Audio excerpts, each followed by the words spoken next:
Morning, everyone. We're Team 8. My name is Matt Miller. This is JC Khan, Alex Schmidberger, and Neil Nevge. And our toy is a remote-controlled Apocolyptic Crossbow. Alex will talk about the background. Like you said, my name is Alex. So we designed an Apocolyptic Crossbow. The backstory of it would be, no one's entirely sure how long it's been or what exactly happened, but a long time ago there was some incident, some disaster that had destroyed most modern technology. Now you're set in a wasteland where all you have to build a new civilization from is the remnants of the past civilization. You're now set here with a team of individuals, we have 4, to create a sort of new team, a new civilization, a new sort of human race with what we once had. Now, that being the backstory, this is the RCAC, the Remote Controlled Apocolyptic Crossbow. If I were to purchase this one, my buddy Matt over there has the observation helicopter, Neil has the scout racer, the little fast guy, and Jessica has the big tank carrying passenger vehicle. We would go out into our backyard, set them all down, and we would go play missions with each other. So this would be, primarily free play, whether it's, oh, hey, let's go find the new food stash, let's go take out the barbarian horde over on my grass mound over there. It would be an entirely free play, kind of set it up, play with it how you want, as if it was the kind of new world era where all the modern technology is gone. Now I'm going to pass it on to Neil to describe some of the features involved. So I'm going to talk about the parts and features that we used in our in our product, and we have most of it made by SLA. We have our shell, our motor brackets, our arm as well. The triggering mechanism and that piece which holds the arrow are all made by SLA. These were complex pieces, so we felt that SLA was the best material of choice. Our base was made out of acrylic. It was a very simple base, so acrylic was the best material of choice over there. I'm talking about the features. We have our arm, which has a triggering mechanism right here, and we put our arrow right over there, our bolt for a crossbow, and this fits back into the triggering mechanism, and we can trigger it remotely.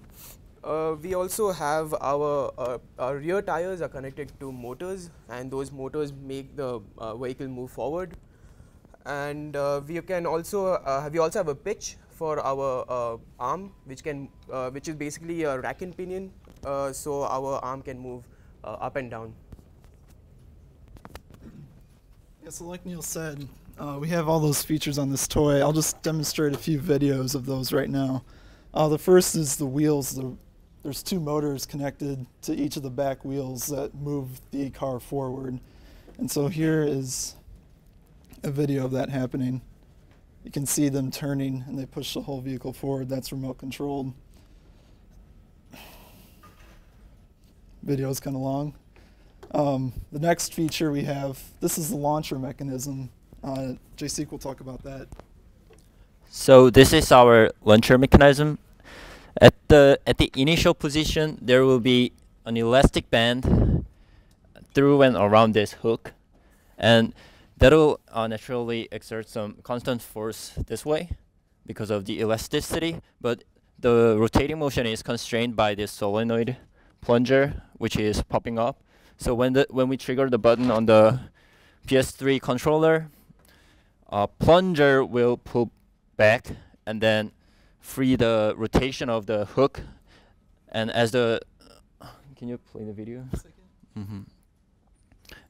As it rotates, the elastic band is free to move, and it will push the mounting forward, and this arrow will be mounted on like this, so that will shoot the arrow. Like I said, we also have a movable turret, so you can aim your arrow wherever you want on this. Let me show that video real quick. So it moves up and down, so if you drive around and then you move up and down, you can basically aim wherever you want your crossbow. We would like to demonstrate the actual toy, but it appears that Anyone have a 9-volt by chance? our batteries might be dead on the car. But basically what would happen is on the PS2 controller, these two joysticks each control one of the drive motors on the wheels, and you push them forward to drive it forward, push them down to drive it backwards, push them in opposite directions to turn it. This X button would fire the solenoid that would release the flywheel that would launch your arrow. Finally, these two little triggers on the back raise and lower your turret. And so what we can demonstrate to you is the firing of our mechanism. We have a manual override for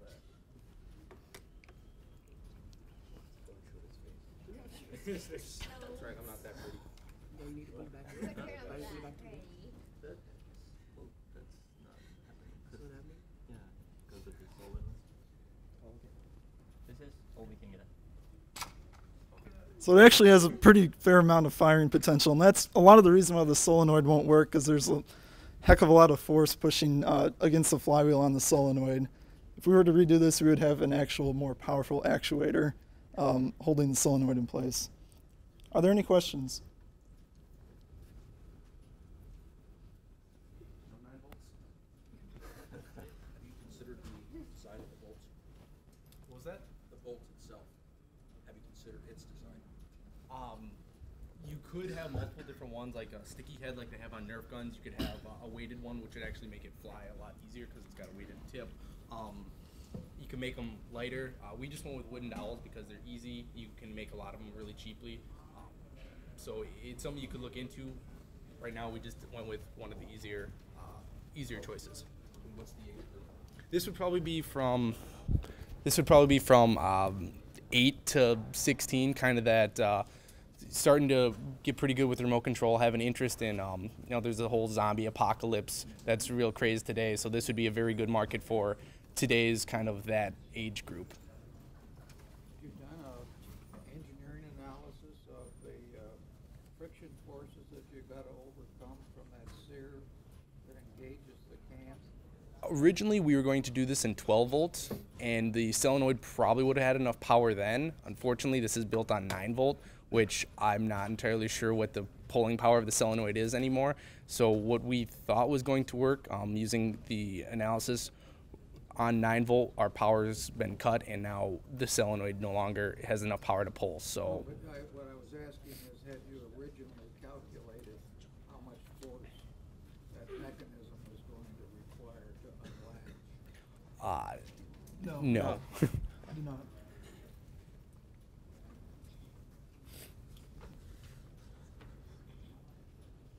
Any other questions? Yes, you were imagining other toys in this whole family of toys, right? Yeah. So this would be like if you had a.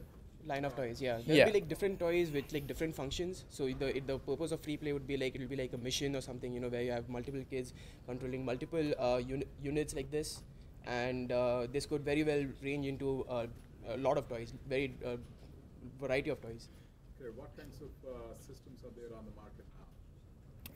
As Competitors for you? G.I. Joe is always kind of a big one. They're not remote controlled at all, which would give us the edge. Hot Wheels has a lot of different similar things, except again, they're not remote controlled. That's where we were kind of aiming. So instead of sitting there on your hands and knees playing with it, you could sit back with remote controllers and watch your guys run around. So there'd be G.I. Joe remote control. Lego Connects would have similar things. But with the remote control application, we were hoping to kind of be slightly different than the rest of the competition.